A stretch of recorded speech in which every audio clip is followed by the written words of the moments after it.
eu peço até desculpa pela demora que eu produzi esse material para vocês, mas é que eu estava com alguns probleminhas relacionados a assistir às últimas indicações. Aí juntou outras coisas do trabalho e ficou esse pouco de atraso aí. Bem, eu falei, será possível durante usar plataformas de streaming para você gerar qualquer tipo de conhecimento. Porque, no final das contas, dentro dessa pandemia, a gente tem que gerar algum recurso para ganhar esse conhecimento. E a gente pode seguir assim pensando, será que é possível aprender alguma coisa com plataformas de transmissão de filmes ou chamadas de streaming? É provável que sim, e de fato é. Mas não é só os tipos de conhecimento que vamos falar aqui.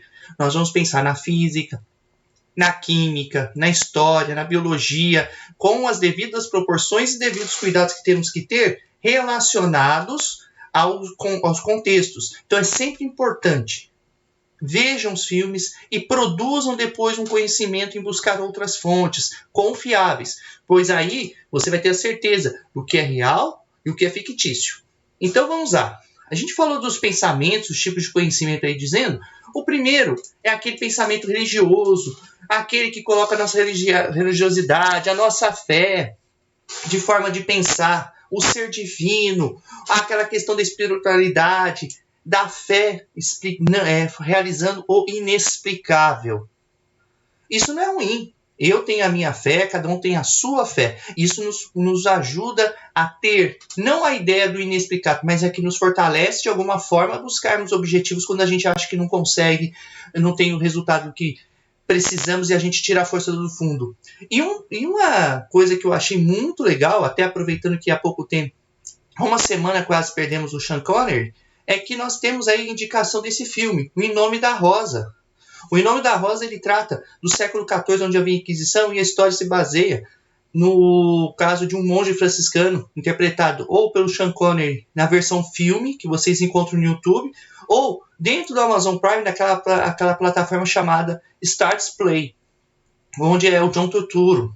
E lá é um monge franciscano que vai investigar a morte de alguns frades que tiveram acesso a alguns livros. Então, mostra aquela questão do pensamento religioso, aquela fé que conduz a sociedade. Uma época muito complicada dentro da Igreja Católica, mas importante para nós vermos esses conceitos principais relacionados ao quanto que nosso conhecimento foi mudado também por princípios religiosos.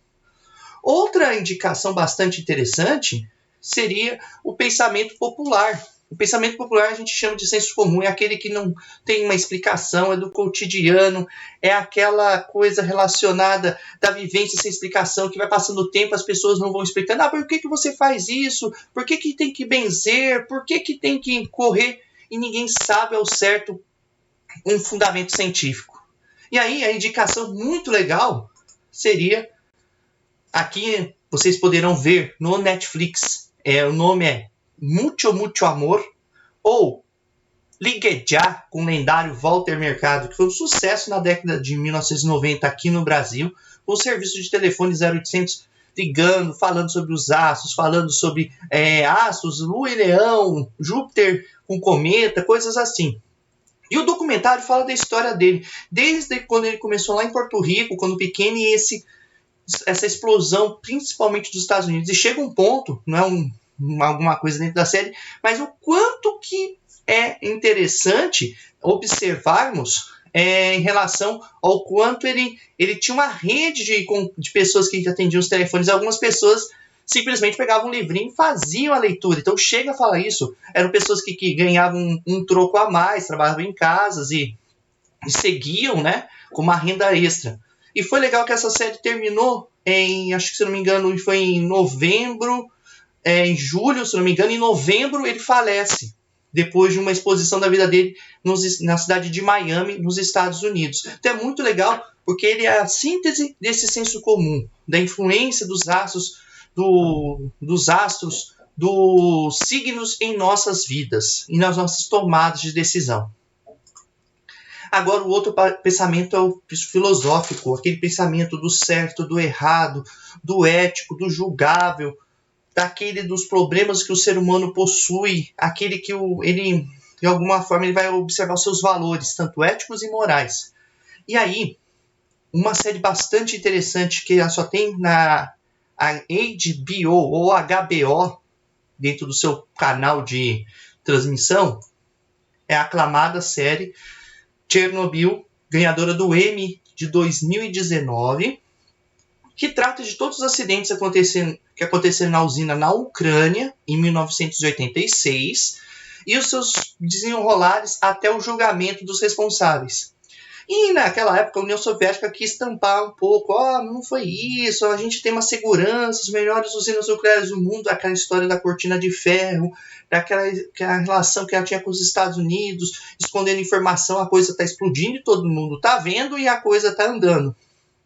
E aí, dentre muitos personagens, um real, que é o Valery Legasov, que foi um dos físicos responsáveis. Ele já tinha feito um depoimento no tribunal da Agência Internacional Nuclear em Viena e tinha mentido. Só que chega um momento que há uma crise de consciência gerada pelo personagem, é real, ele se suicidou 2 anos depois do acidente, já vítima de câncer, possivelmente contraído com a história, e ele guardou algumas fitas gravadas contando tudo e deixou num saco de lixo para uma pessoa conhecida dele pegar essas fitas escondidas do serviço secreto soviético e levá-las para o Ocidente, onde foi divulgada toda essa história. E existe uma frase muito impactante no julgamento, que ele diz o quanto é significativo esses valores, em termos de valores éticos e morais que seguimos, que é a seguinte: quando a verdade ofende, nós mentimos e mentimos até não conseguirmos nos lembrar dela, mas ainda ela está lá. Cada mentira que contamos contrai uma dívida para com a verdade.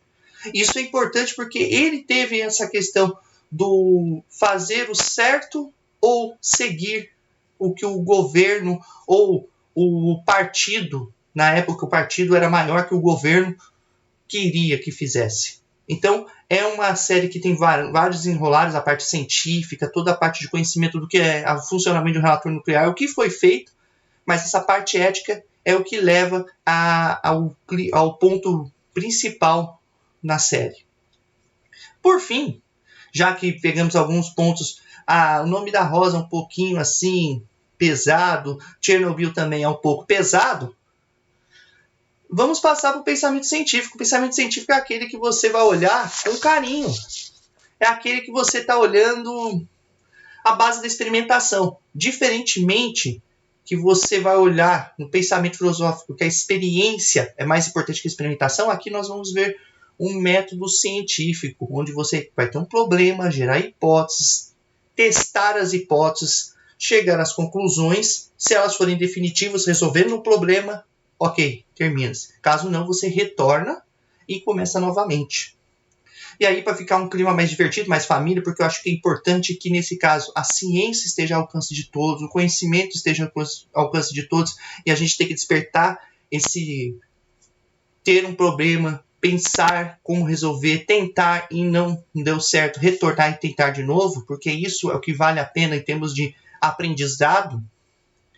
Temos 3 séries aí que vão valer a pena, porque é uma coisa bem família mesmo. Uma é o Lab da Emily, que ela mostra toda essa questão da Netflix também. O Lab da Emily, que mostra tentativas e erros. Ela incentiva os alunos a tentarem, a pensarem, a chegar às conclusões. Isso é bastante legal, porque são experimentos que podem ser feitos em casa.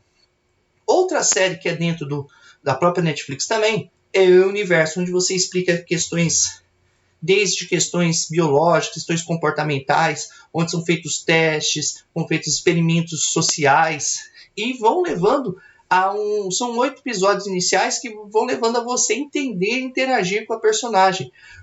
E por último, até para os pequenininhos, que tem na TV fechada, na TV aberta e também na plataforma da Amazon Prime, é o Show da Luna, onde ela começa a querer saber das coisas, começa com uma pergunta e ela vai respondendo quando ela se interage com o próprio parte do problema. E aí quem é um pouquinho uma criança menorzinha e já tá junto ali já viu o Show da Luna, nunca esqueceu de começar. Eu quero saber o que gato mia, verde por fora, vermelho por dentro é a melancia, e por aí vai. Então, São importantes esses, porque é a forma de didática, que a ideia é essa, é a divulgar ciência de forma didática, porque não é a ciência só do laboratório, não é a ciência do mais complexo. É você ter um pensamento científico. Esse pensamento científico é sempre: tem um problema, pense como você vai resolver. Tente resolver. Resolveu? Chegou a resposta desejada? Que bom. Você resolveu o problema. Caso não, volte do início, pense de novo. E a gente nunca pode deixar, e principalmente nessa ideia, na idade dos pequenininhos, que a gente tem que incentivar eles a buscarem soluções. Pois aí é que você vai ter a formação de um raciocínio muito bom em relação às táticas que você poderá usar, estratégias em relação à resolução. A melhor resolução é, às vezes, a nossa. Mas para eles, para a criança, é totalmente diferente. Isso incentivar, de olhar, tentar e errar é o importante até mesmo no desenvolvimento intelectual e social das crianças. Bom, espero que vocês tenham gostado do vídeo. Peço desculpas em relação às legendas. Eu estou usando legendas automáticas pela primeira vez. Mas fica aberto para sugestões, críticas e também alguma outra sugestão de streams. A gente deu alguns programas aí, foi muito legal em relação a isso. Eu tomei um tempinho de tempo, peço até desculpas novamente porque eu tive que assisti-los, mas ficam lá muitas dicas. Então, fiquem à vontade também para passá-las, tá bom? Um abraço!